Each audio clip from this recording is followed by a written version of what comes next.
تمام دیکھنے والوں اور سننے والوں کو متین سراج کا السلام علیکم ورحمۃ اللہ وبرکاتہ۔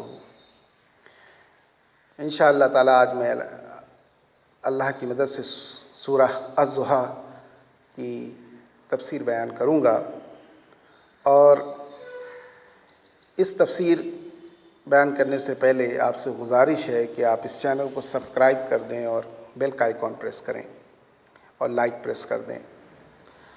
اس صورت کے نازل ہونے کا پس منظر سمجھ لیجیے پہلے، یہ بہت اہم ہے۔ آپ کے علم میں ہے کہ سورہ علق کے اترنے نازل ہونے کے بعد کئی عرصے تک پھر صلی اللہ علیہ وسلم کے اوپر کئی سال گزر گئے تو کوئی وحی نہیں آئی۔ اسی طرح بیچ میں بھی صلی اللہ علیہ وسلم کے اوپر وحی کچھ وقت کے لیے، کچھ عرصے کے لیے وحی کا سلسلہ بند ہو گیا تھا، تو اس پر آپ بہت اداس رہتے تھے، غمگین رہتے تھے، اور یہ سوچتے تھے کہیں کوئی مجھ سے خطا تو نہیں ہو گئی جو اللہ تعالیٰ مجھ سے ناراض ہو گیا اور وحی مجھ پر نازل نہیں ہو رہی ہے۔ اس پس منظر میں یہ صورت نازل ہو رہی ہے۔ اعوذ باللہ من الشیطان الرجیم، بسم اللہ الرحمن الرحیم۔ والضحیٰ واللیل اذا سجا، صدق اللہ العظیم۔ قسم ہے دھوپ کے دن چڑھنے کی، اور قسم ہے رات کی جب وہ چھا جائے۔ ما ودعاک ربک وما قلی، اللہ تعالیٰ آپ سے ناراض نہیں ہوا ہے۔ یہ سمجھنا بہت ضروری ہے کہ دیکھیے اللہ یہاں پہ یہ قسمیں کیوں کھا رہا ہے۔ آپ جانتے ہیں کہ اگر آپ کی زندگی صحیح نہیں گزر سکتی جب تک کہ رات نہ ہو۔ رات میں کیا ہوتا ہے، آپ آرام کرتے ہیں، سکون ملتا ہے آپ کو، اور اسی طرح دن میں آپ محنت کرتے ہیں اپنی زندگی کے لیے۔ تو اللہ تعالیٰ آپ یہ فرما رہے ہیں کہ دیکھو تمہاری زندگی کے لیے جس طرح سے رات کا ہونا اور دن کا ہونا ضروری ہے، اسی طرح سے تمہاری زندگی میں غم اور خوشی دونوں ہونا ضروری ہے۔ میری تربیت کا یہ طریقہ ہے۔ وہ اللہ کے رسول سے کیا فرما رہے ہیں، ما ودعاک ربک وما قلی، اللہ کا جو ہے آپ سے ناراض نہیں ہوا ہے۔ آخرت خیر لک من الاولی، اور ان قریب آنے والے وقت اللہ آپ کو بہت کچھ نوازے گا، بہت آسان کر دے گا۔ وَلَسَوْفَ يُعْطِيكَ رَبُّكَ فَتَرْضَىٰ، اور ان قریب اللہ تعالیٰ آپ کو اتنا کچھ دے گا کہ آپ اس سے راضی ہو جائیں گے۔ آپ جانتے ہیں کہ حضور کی پہلی جو شروع کے 10 سال ہیں وہ کس طرح کے ہیں، اور آخری کا جو وہ ہے جب آپ ہجرت کر کے مدینے گئے تو اللہ تعالیٰ نے کن کن چیزوں سے آپ کو نوازا۔ بتا دو، الم یجد کا یتیمن فآویٰ۔ اب یوں سمجھ لیں کہ آگے کی جو آنے والی آیات ہیں اس میں سیرت النبی کے بڑے اہم نقطے آ رہے ہیں، بہت اہم مقامات اللہ تعالیٰ یہاں بیان کر رہے ہیں۔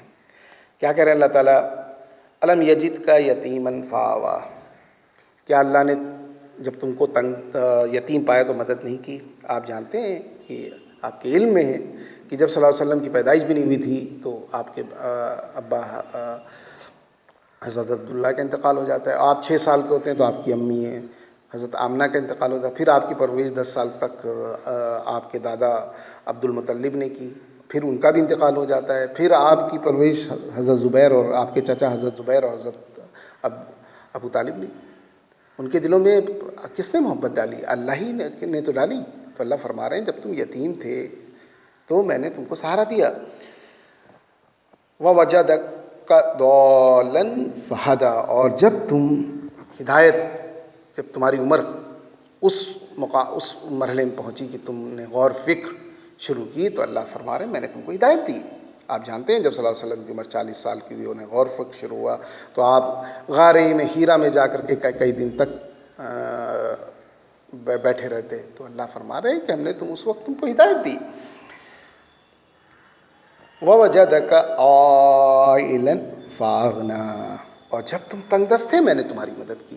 یہ بھی بہت اہم ہے۔ آپ جانتے ہیں کہ صلی اللہ علیہ وسلم خود فرمایا کہ میں ان کی جو پرورش ہے بہت غریبی میں ہوئی ہے، صرف کچھ اس پہ وہ بکریاں چرایا کرتے تھے، لیکن جب آپ کی شادی ہوئی ہے حضرت خدیجہ رضی اللہ عنہ نے، آپ جانتے ہیں خدیجہ رضی اللہ عنہ بہت امیر ترین عورت تھیں، اور آپ بیوہ تھیں، آپ کے بچے بھی تھے، اور کئی لوگ آپ سے بڑے بڑے قبیلے کے سردار آپ سے شادی کرنا چاہتے تھے، خدیجہ رضی اللہ عنہ سے آپ نے نہیں کی، لیکن صلی اللہ علیہ وسلم کی ایمانداری پر آ کر کے آپ نے خود پیغام بھیجا صلی اللہ علیہ وسلم کا، اور جب دونوں کا نکاح ہو گیا ہے تو انہوں نے اپنی ساری دولت لا کے صلی اللہ علیہ وسلم کو دے دی.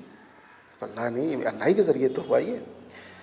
لیکن اب یہ 3 چیزیں اللہ نے بیان کی، اس ٹائم اللہ نے مدد کی. اب ان کا تقاضا اللہ فرما رہا کیا ہے؟ فَأَمَّا الْيَتِيمَ فَلَا تَقْهَرْ. جب تم کسی کو یتیم دیکھو تو اس کی مدد کرو، اس کا سہارا دو. وَأَمَّا السَّائِلَ فَلَا تَنْهَرْ. اور اگر کوئی سائل آئے، مانگنے والا آئے تمہارے پاس مدد کے لیے، تم اس کی مدد کرو. وَأَمَّا بِنِعْمَتِ رَبِّكَ فَحَدِّثْ. اور جو یہ اس اللہ نے تم کو نعمت بخشی ہے، اسے جو ہدایت کی، اس کو پھیلاؤ، اس کو عام کرو. تو اس لحاظ سے سورت جو ہے بہت ہی اہم ہے انسان کی زندگی کے لیے. آپ سوچیں کہ ہوتا کیا ہے، اسی لیے اس سورت کے بارے میں آتا بھی ہے کہ جب تم بہت نا امید ہو اور تمہیں بڑی ہی تنگی ہو تو یہ سورت کو کثرت سے پڑھو، اتنے فائدے ہیں.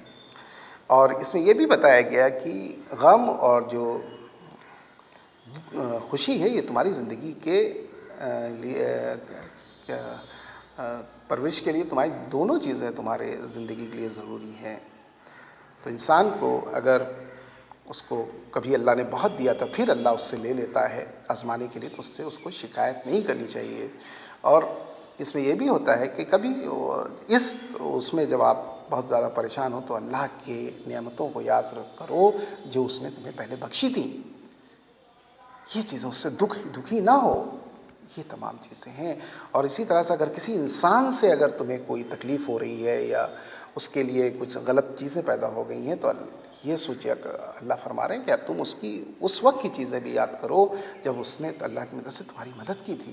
تو کبھی اس طرح کی جو حالات ہو جاتے ہیں اس سے پریشان نہ ہوا کرو. یہ میری تربیت کا اللہ فرما رہے ہیں تم نتیجہ ہے. اللہ تعالی ہم نے سوچنے سمجھنے کے ساتھ عمل کرنے کی توفیق عطا فرمایا. آمین.